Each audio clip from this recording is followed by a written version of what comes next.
Hi friends, welcome to my channel. ഇന്നത്തെ special ഒരു അടിപൊളി കാരമൽ സേമിയ പായസം റെസിപ്പി ആയാലോ. സേമിയ പായസത്തിലേക്ക് ആവശ്യമായ സാധനങ്ങൾ: 100 ഗ്രാം വറുത്ത സേമിയം, 1 ടേബിൾ സ്പൂൺ അണ്ടി മുന്തിരി, പിന്നെ ചെറിയൊരു ബൗളിൽ സാഗോസ്.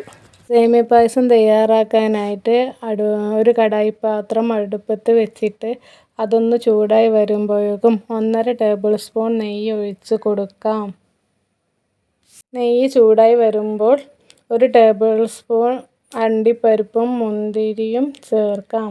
അണ്ടിപ്പരിപ്പ് ബ്രൗൺ നിറമാകുന്നത് വരെ വറുത്തെടുക്കാം.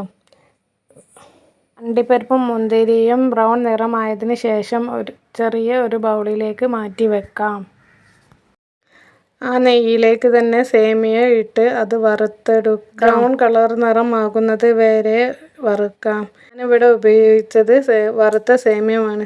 എന്നാലും ഇതൊന്ന് ചെറുതായിട്ട് നിറം മാറുന്നത് വരെ വറുത്തെടുക്കാം. നിറമായതിന് ശേഷം സേമിയ നമുക്ക് വേറൊരു പാത്രത്തിലേക്ക് മാറ്റി വെക്കാം. പാൻ അടുപ്പത്ത് വെച്ചിട്ട് അതിലേക്ക് 1.5 ലിറ്റർ പാൽ ഒഴിച്ച് കൊടുക്കാം. നേരത്തെ വറുത്ത് വെച്ച സേമിയയും പാലിലേക്ക് നമുക്ക് ഇട്ട് കൊടുക്കാം.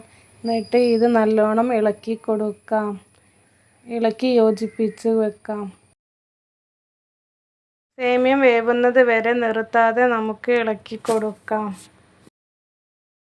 മറ്റൊരു സ്റ്റൗവിൽ പാത്രത്തിൽ വെള്ളം വെച്ച് തിളപ്പിച്ചതിന് ശേഷം അതിലേക്ക് സാഗോസ് ഇട്ട് കൊടുത്ത് ഇടയ്ക്കിടയ്ക്ക് ഇളക്കി കൊടുക്കണം. എന്നിട്ട് അതിനെ നമുക്ക് വേവിച്ചെടുക്കാം. മറ്റൊരു പാനിലേക്ക് പഞ്ചസാര ഇട്ട് കൊടുത്ത് അതിൻ്റെ കൂടെ കുറച്ച് വെള്ളവും ഒഴിച്ച് കൊടുത്ത് നമുക്ക് പഞ്ചസാര കാരമൽ ചെയ്തെടുക്കാം. ബ്രൗൺ നിറമായതിന് ശേഷം നമുക്ക് സ്റ്റൗ ഓഫ് ചെയ്യാം. പായസത്തിലേക്ക് മധുരത്തിന് ആവശ്യമായ പഞ്ചസാര ചേർക്കാം. മധുരം അഡ്ജസ്റ്റ് ചെയ്യാൻ വേണ്ടിയിട്ട് ഒരു നുള്ളു ഉപ്പും കൂടി നമുക്ക് അതിലേക്ക് ചേർക്കാം.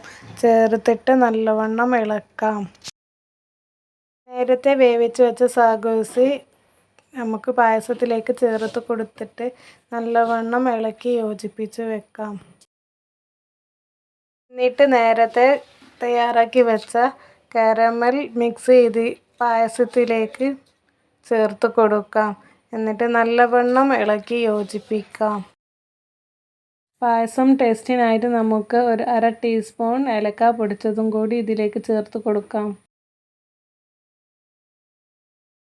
അതിനുശേഷം വറുത്ത് വെച്ച അണ്ടിയും മുന്തിരിയും പായസത്തിലേക്ക് ചേർത്ത് കൊടുക്കാം. അങ്ങനെ നമ്മുടെ പായസം റെഡിയായി. ചൂടാറിയതിന് ശേഷം നമുക്ക് സെർവ് ചെയ്യാം. വീഡിയോ ഇഷ്ടമായ ലൈക്ക്, കമൻറ്റ്, ഷെയർ ചെയ്യണം. കൂടെ സബ്സ്ക്രൈബ് ചെയ്യാനും മറക്കല്ലേ.